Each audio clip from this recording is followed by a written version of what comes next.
You've heard this phrase that first you create your habits and then your habits create you. I think one of the challenges when you are working from home or you're traveling is to establish structure, because a confused mind tends to not do anything. You may be one of those individuals like me that needs structure. And by having a routine, a set of behaviors, they provide a system, something I could go to. And that reduces something called decision fatigue. A lot of times, if you have to think about things that you are doing on a regular basis too much, it could expend a lot of energy. And one of the challenges people report in our private Facebook group and our app and our social media is they just feel exhausted. And part of that exhaustion comes from using your brain overloaded in too many ways. So what I would say is have systems. And so, for example, for me, I have my morning routine. And you've heard me talk about this maybe in our podcast, maybe in our books and our courses, some things that are specifically for getting my mind right first thing in the morning. I believe if you want to win the day, you have to win that first hour of the day. You have to win that morning. And my goal is really not to distract myself. Need motivation? Watch Top 10 with Believe Nation. Hey, it's Evan Carmichael, and I make these videos because in my first business, I quit on my business partner. I struggled to keep going. I was making $300 a month and felt like a complete failure. And the thing that saved me, that pulled me up, was studying the stories of famous entrepreneurs. I got the motivation from them. I also got the strategies of what to do next so that I can go off and achieve my dreams. And quite honestly, I still need the stories today myself to continue my motivation to take it to the next level. So today, let's learn from one of the best, Jim Kwik, and my take on his top 10 rules of success. Enjoy. First thing in the morning, I will go through and I will say, okay, what's the most important things I get done today? Because it's not about being busy, right? We're addicted to busyness. Sometimes we say, oh, people ask, how's your day? And what are you up to? It's just like, I'm so busy. And we use busyness as maybe like a badge of honor. And what we're really saying is that we're busy, so we must be important. But the goal is not to be busy. Because then we start designing our day around being busy and we wonder why we're stressed. We wonder why we are overloaded. So what I do is I say, okay, let's say, and do this with me, please, wherever you are in your day right now. If you were to fast forward at the end of the day and somebody was to ask you, maybe a family member or a friend, how was your day? And you said, wow, it was amazing. Today was an incredible day. I crushed it. Reverse engineer it. What had to happen in order for you to say those words? What happened during those days? What things did you accomplish? Who were you being and doing, sharing, and so on? For me, I think of 3 professional things I want to accomplish. I feel that if our to-do list is 20 things or 50 things or even 100 different things, then we're just being busy. The most important thing is to keep the most important things the most important things. And you could do anything, but I believe you can't do everything. Certainly you can't do everything at once. So what would 3 wins be for your day? Rule number 2, make your workspace consistent. When it comes to your workspace, certain activities that you do repeatedly gets anchored to that place. Meaning the state of mind, the mood of your mind and your body, your feelings get anchored to, those activities get anchored to the context. Often what the context is gives you more of your content. I talk about in the Quick Recall Memory Improvement Program, which again, if you haven't gone through, I highly suggest it. It's usually a starting point for all our programs. Because if you can't remember anything, how are you going to do well in your productivity, right? I believe I forgot are the 2 most costly productivity or in the human language. I forgot to do it. I forgot to bring it. I forgot that meeting. I forgot that person's name. I forgot what I was going to say. You lose time and energy and effort and performance. And so the starting point when we talk about our memory really is that, certain memory is state dependent, meaning that when you imagine this, they did a study where they took subjects, they submerged them underwater and gave them a list of words to memorize. And they had a breathing apparatus and they had to memorize and study these words. And then they quizzed them. And they quizzed them both out of water and then they put them underwater again and quizzed them again. In which environment do you think they remembered more? Underwater. Because learning it underwater, that setting got anchored to the information.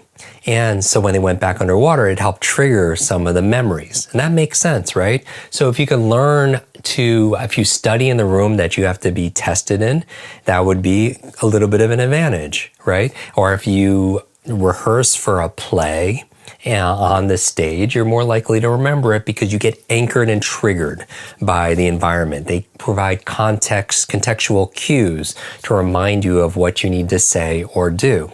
Rule number 3, stop procrastinating. How to smash procrastination. And when I say that word, does it make you cringe?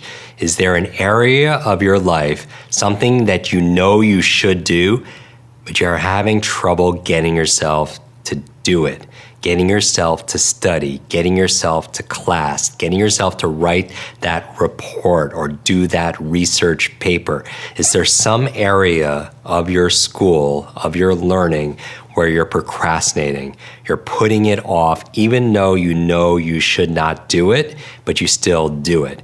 Maybe if it's not in school, it's in your personal life. You're putting off working out or having your brain power smoothie. But imagine, I want you to think about one thing that if you did it, it would make your life better. Like you need to do it, but you're putting it off. One way of overcoming procrastination is putting it off.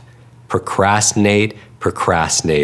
If you're so good at procrastinating, then procrastinating, and do it now. And it's kind of a tongue-in-cheek joke, but really, use your great skill at putting things off to put off putting things off and do it now. Because I believe that if you can't get yourself to do action, then life doesn't change. You see my shirt here. Knowledge by itself is not power, but knowledge time action gives you so much power, the power to make things better. So do the things that are hard and then life gets easier. If you just do the easy things, which are procrastinate, then life gets very, very hard. So first, put it off. Rule number 4, overcome negative thoughts. Killing ants is actually clinically proven to be good for your brain. Now, I get this term from Dr. Daniel Amen. I highly recommend his work. He wrote Change Your Brain, Change Your Life. He says ANTS stands for automatic negative thoughts. Automatic negative thoughts. That's the negative thoughts that say, I can't do this. I'm not smart enough. I'm just too old, right? And so here's the thing. Your brain is like a supercomputer, and your self-talk is a program it will run. So if you tell yourself, I'm not good at remembering people's names, you will not remember the name of the next person you meet because you program your supercomputer not to. People come to me and they say, Jim, I have a horrible memory. And I say, stop. If you fight for your limitations, you get to keep them. So you want to keep it positive. You want to keep it encouraging. Even if you say something negative, check yourself. And self-awareness is a superpower. So on a scale of 0 to 10, how good are your thoughts? Also, to make sure you're actually taking action after watching this video, I've designed a special free worksheet just for this video. The worksheet will highlight all of the lessons learned in this video, as well as pull out our 3 favorite learnings and quotes that will inspire you to actually do something. The worksheet will also give you space to write down what your key takeaways are and your specific plan of action to make sure you're getting results. If you want the worksheet designed specifically for this video, absolutely for free, there's a link in the description below. Go click on it and start building the momentum in your life and your business. I'll see you there. Rule number 5, acknowledge yourself. I want to talk about really accepting yourself and acknowledging yourself.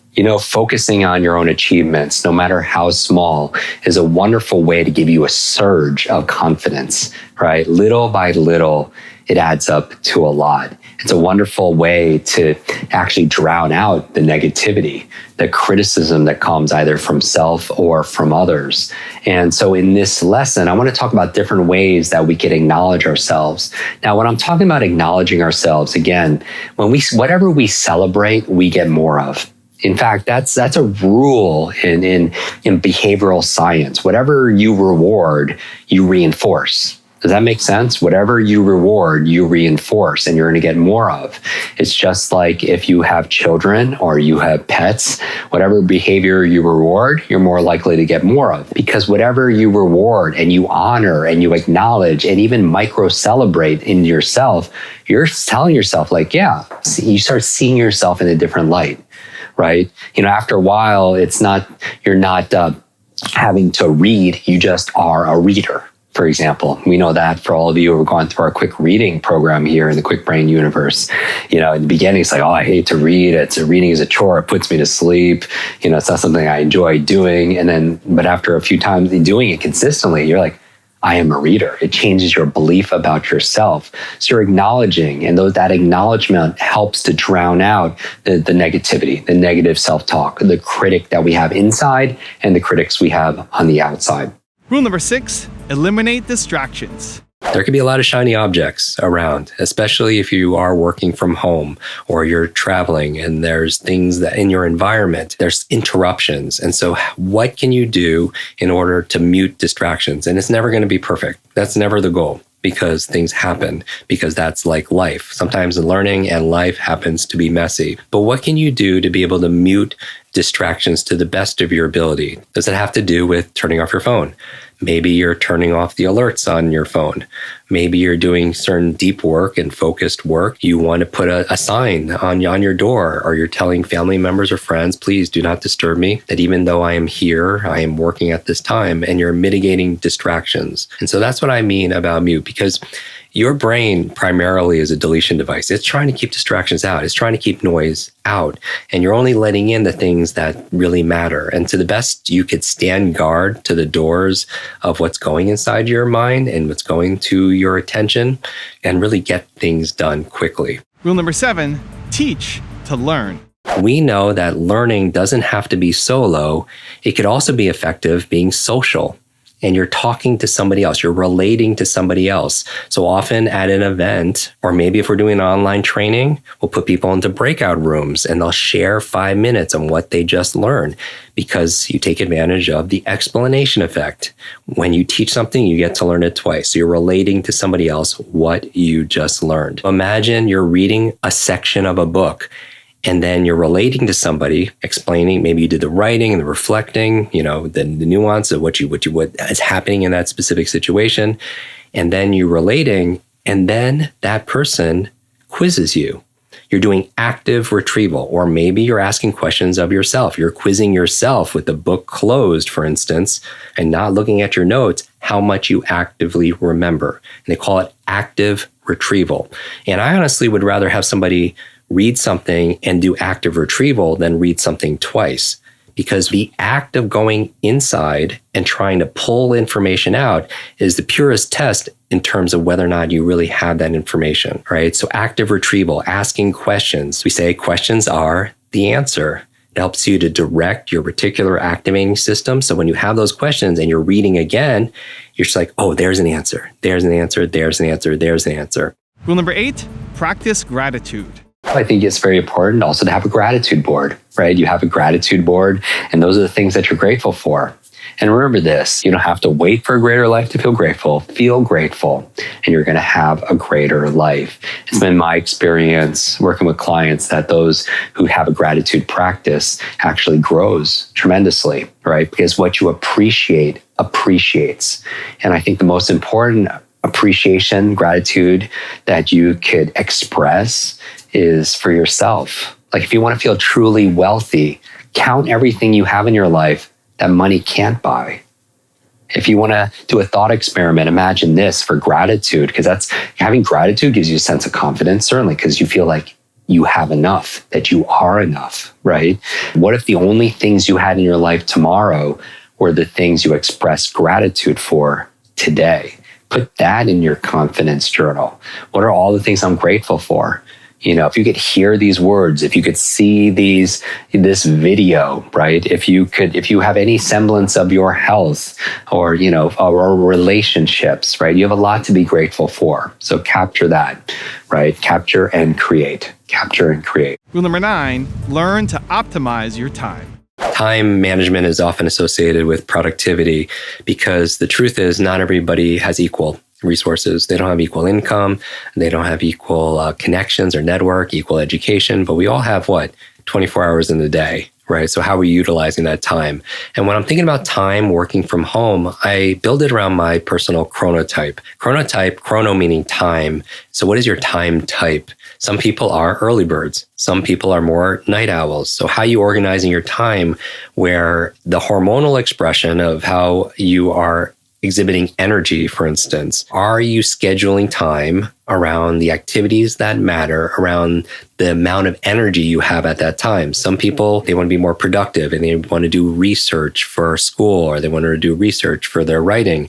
But they are a morning person and they happen to do it in the evening. They're not going to get the most return on their time and their attention. Some people who happen to be more night owls and they don't get the most out of working out first thing in the morning because they're exhausted, because it takes a little time for them to kind of rev up.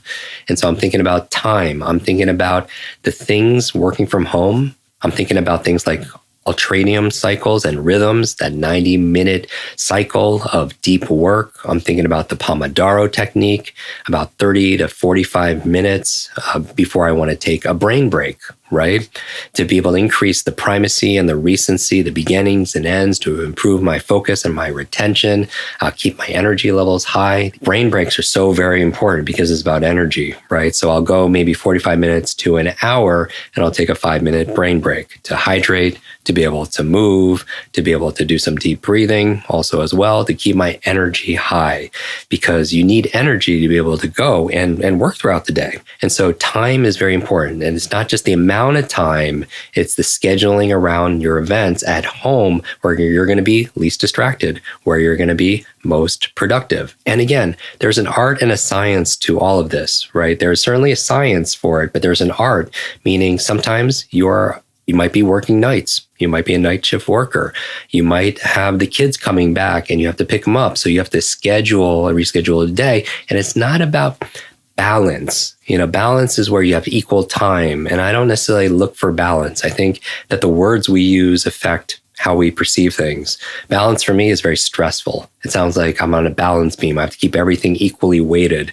And I don't necessarily want to spend an equal amount of time working as I do working out, for instance. My goal is to create a harmony while working at home. And it's never perfect, but it's like your own personal symphony. And so you're doing your brain breaks.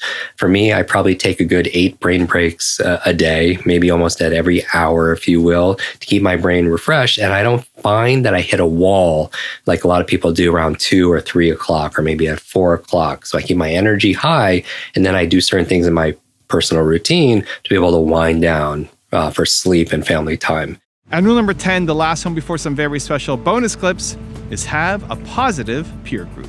We know that your expression of your mind, a lot of it has to do with the people we spend time with, because who you spend time with is who you become. They say we are the average of the 5 people we spend the most time with. And so we have to choose that wisely, right? A positive peer group. So it's not just your neurological networks or your biological networks. Often it's your social networks, right? Like whether somebody smokes or not has less to do with their genetics and more to do with, does your friend's friend smoke? As an example, you have these things called mirror neurons, and these mirror neurons it's what's always imitating your environment. If you ever watch sports or a movie and you could feel what the characters are feeling, right? That's your nervous system turning on, and we start to imitate the people around us, their habits, their routines, their behaviors, their language, and that affects our brain, certainly. So on a scale of 0 to 10, how good is your positive peer group? Are they encouraging? Are they challenging you? Are they cheerleading for you? Because we all need those people. And if you haven't found those people yet, be that person for somebody else. Especially be that person for who? For you. I think if I'm modeling genius and genius leaves clues, I'm thinking about, okay, where are they and when are they doing these things? So certain people are early birds, some people are night owls. So I could teach people, like I teach people how to read 1 book a week. I really think leaders are readers, that in order to stay competitive in today's day and age, if somebody has decades of experience and they put it into a book and you can sit down and read that in a few days, download decades into days, I'm preaching to the choir for everyone who's watching, but that's a superpower, right? That's a huge advantage. And so I'm thinking about, but some people, when I'm telling them to practice, and I get these results in about 4 or 5 weeks, where it's permanent, where they can read 300% faster with the same or better comprehension. Essentially read something in 20 minutes that normally takes normal people an hour. Right. But the reason why, but you have to practice. But some people will practice at inopportune times of the day and they won't get the same results. So part of it is the self-awareness, knowing your, what they call your chronotype, when's the optimal time to do this. Depending on your body type, there's certain times of the day it's better to work out. There's better times of the day to be able to make love. There are better times of the day to be able to read, to check email, to ask for a raise. So I would think about like if geniuses find their element, their sweet spot, and they set up their routines and their rituals throughout the day to be able to align with their time when they're most productive, right? If they don't have a lot of energy in the morning, working out is probably not as good as doing it some other time. So the when and the where, and setting up your environment for success, because all your triggers are there that allow them. So I think geniuses set themselves up. So for example, they have their laptop, but they only use their laptop for work, and it's anchored, that's part of their environment, it's anchored to get them into flow states to be able to write or be productive. They don't use their laptop to watch binge on Netflix, right? They have an iPad that they use when they do that, because that's the state that they want to anchor for that. And they don't use that iPad to do work. Setting up your environment like your bedroom. Like we just did a whole episode on sleep hacks and how to optimize your sleep, because that's a big, personal challenge for me for many years, because I had suffered from sleep apnea. It was a breathing disorder. I stopped breathing 200 times a night for at least 10 seconds, which is the equivalent of somebody coming in and just choking and suffocating you 200 times a night. So I would actually, the reason why I'm so adamant about productivity and learning hacks is because for the longest time, for literally 5 years straight, and you know this, I've slept about 90 minutes to 2 hours a night total. And you know how you feel when you get like one bad night's of sleep, and how like where your focus is, your energy level, and I get these horrible migraines, and it's forced me to double down in my practices, in terms of like I have a limited amount of time. I have to focus on the things that really matter, resources and stuff.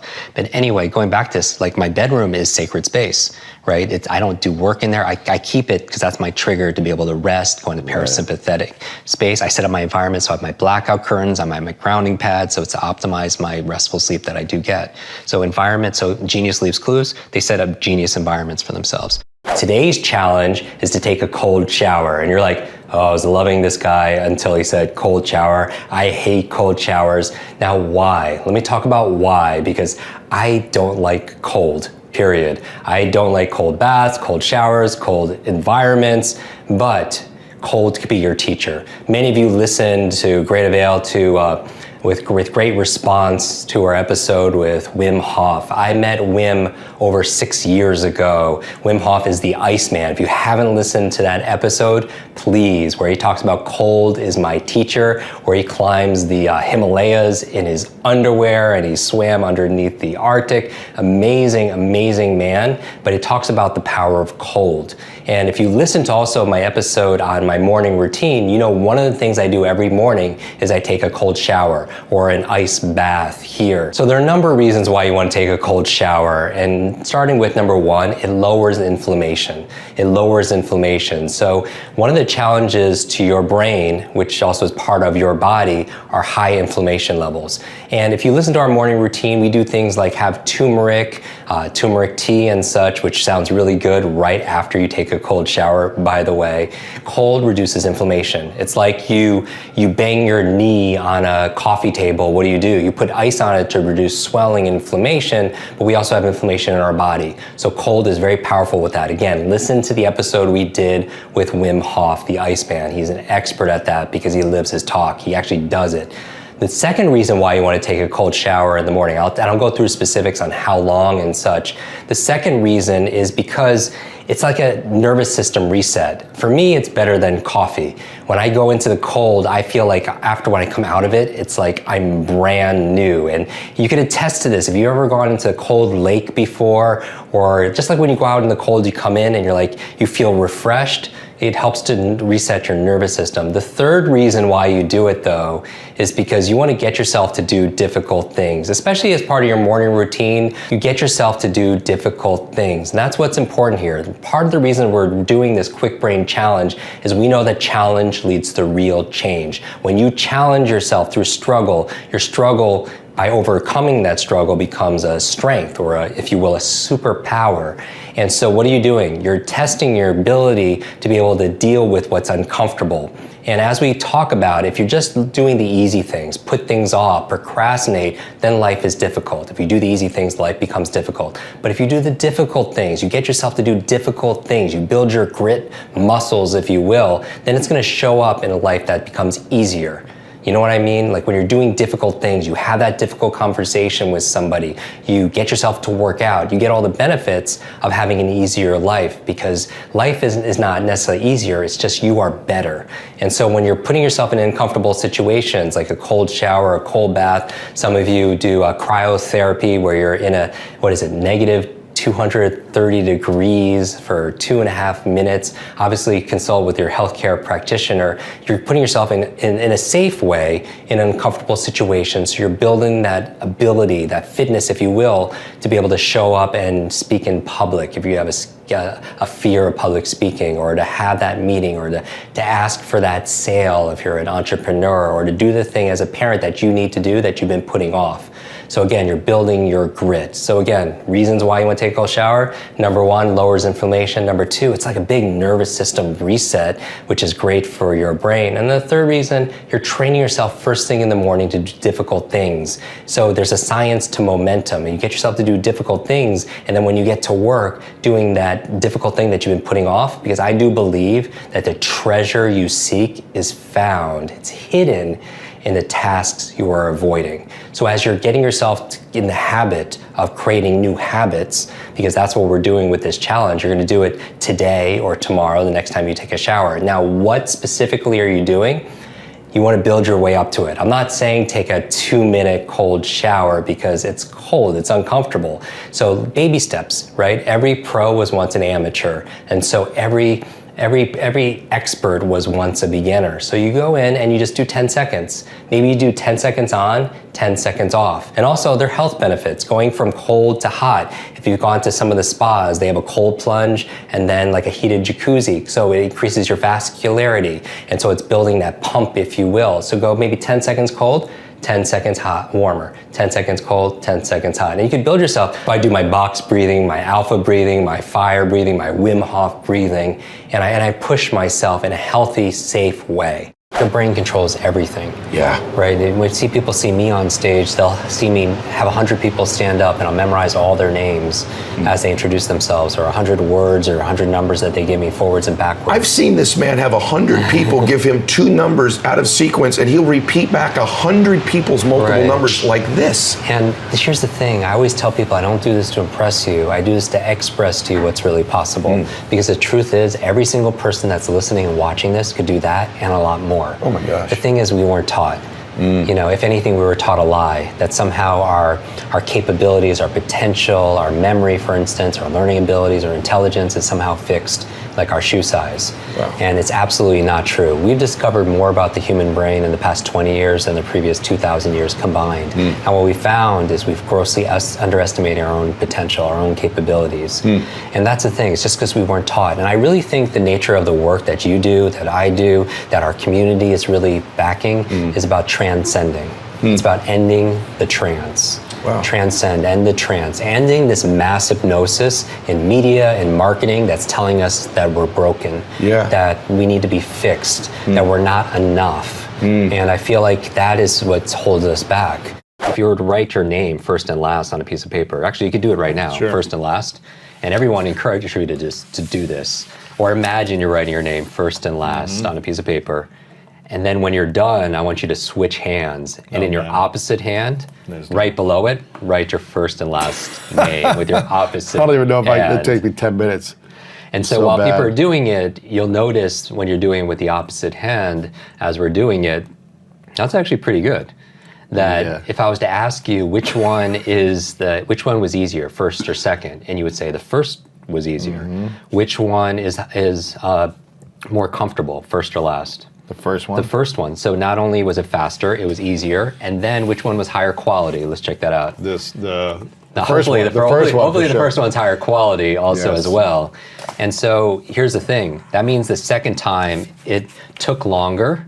The second time it also was not as comfortable. And the second time also the quality wasn't quite as good. Correct. And here's the thing, when I'm saying it's how you learn, some people are trying to learn something with the opposite hand. So it takes longer, it feels weird, and the quality is not quite as good as opposed to if you're using your dominant hand. So how do we know how to learn with our dominant hand as opposed to the opposite hand? Yeah, and that's a metaphor for how we like to take in information. Some people like to learn by reading. Some people, they just cannot get through a book, though. They have to listen to that audio or that podcast. Other people or watch someone lecturing it or talking about it. Exactly. And so we all have different styles, and it's not right or wrong. Now, we can actually improve our ability to read. We actually can improve our ability to listen and apply. So if there are areas where we feel weak, this book is a guidebook to be able to level up those areas so you can be more of a whole brain learner also as well. But really, when it comes to accelerated learning, it's not, again, how smart you are, it's how are you smart. And that honors us and it takes the judgment out. Sometimes in school, it's like the top 10% get A's, another 10% get B's, and then 80% were like you and I. It's like we're failing school as opposed to the way school maybe is failing us, because school teaches you what to learn, what to focus on, what to think, what to remember, but not how to learn and how to think. Well, it teaches you how to focus. think and learn in one way. Exactly. And when I talk about in the book, I talk about the 4 supervillains that are holding you back in your work, in your schooling, in your life, is driven by technology. But one of them is digital deduction, where we're depending on technology to tell us what to think. We're not even using the children right now. They're finding that their reasoning abilities, their ability to analyze, critical thinking is not as sharp as where it should be because of technology, because technology is doing the thinking for us. And our mind, I'm going to say this repeatedly, is like a muscle. It's use it or lose it. And just like when you have your personal trainer to make your muscles stronger, more energized, more flexible, more pliable, you want your mental muscles to be stronger, more energized, more pliable, more flexible. Of course. And so many people refer to me as a brain coach, because what I do is I train your brain, because I think we're in the millennium of the mind. I mean, it's really about mental fitness, our ability to adapt, our ability to think, our ability to solve problems. And this really is everything. When people see me wearing brain shirts all the time or pointing to my brain, the reason why I do that is because what you see, you take care of. You see your hair, you take care of your hair. You see your skin, you take care of your skin. You see your clothing, you take care of your clothing. You don't see your brain. Exactly. And that controls everything.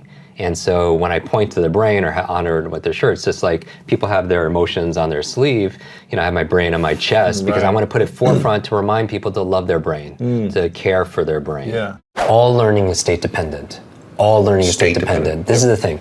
Information combined with emotion becomes a long-term memory. We know that. Okay. And we know this because ultimately the expert's not always the person on the podcast or on stage. You are your own expert. So genius leaves clues. Okay. Genius leaves clues all the time. So when somebody's exceptional in some area, there's a method behind the magic, including for your own self. Okay. So you don't remember all names, but you certainly don't forget all names. Now, go and deconstruct that, decode that. Usually the names you remember are names you're motivated to. Okay. You're somebody that is attracted to somebody that could be good for their business, right? So there's the emotion there. So emotion tied to information becomes a long-term memory. Because here's the thing,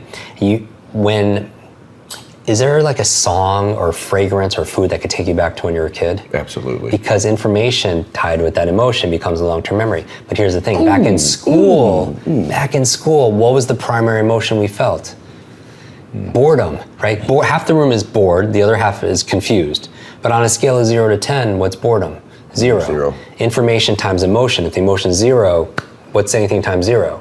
0. And you wonder why you forgot the presidents, the capitals, the periodic table, all the things we learned in school, because the emotion level was very weak. Wow. Right? That's why entertainment is so powerful, because education, maybe empowerment is here. Entertainment is way up here because of that emotion. But when you can infuse emotion into the learning process. I'm a huge believer in identity driving behaviors.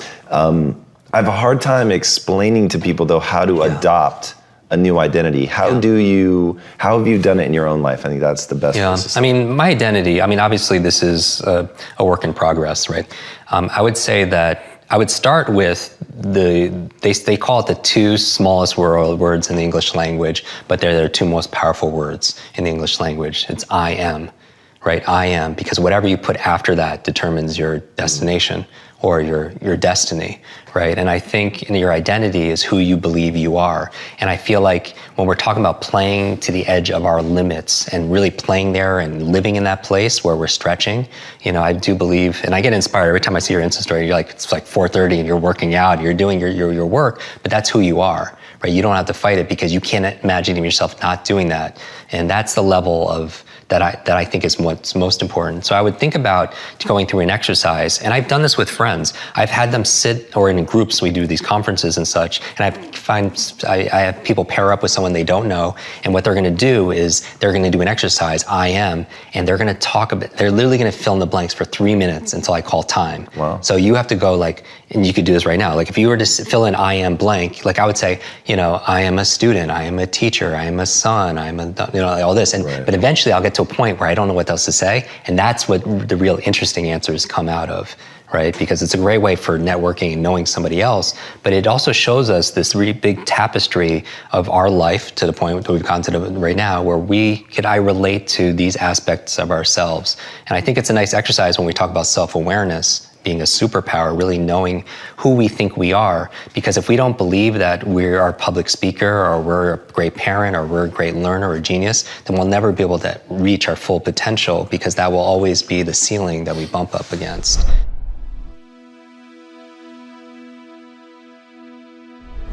Because you made it this far in a video, I want to celebrate you. Most people start and don't finish. Most people never actually follow through. Most people say they want something, but they don't ever do the work to actually get it. But you are different. You are special. Believe Nation, you made it here all the way to the end, and I love you. So as a special celebration, if you put a hashtag Believe down in the comments below on this video, I will showcase you and celebrate you somewhere on the screen in a future video, because you are awesome. For 10 more amazing rules from Brendan Burchard, check the video right there next to me. I think you'll love it.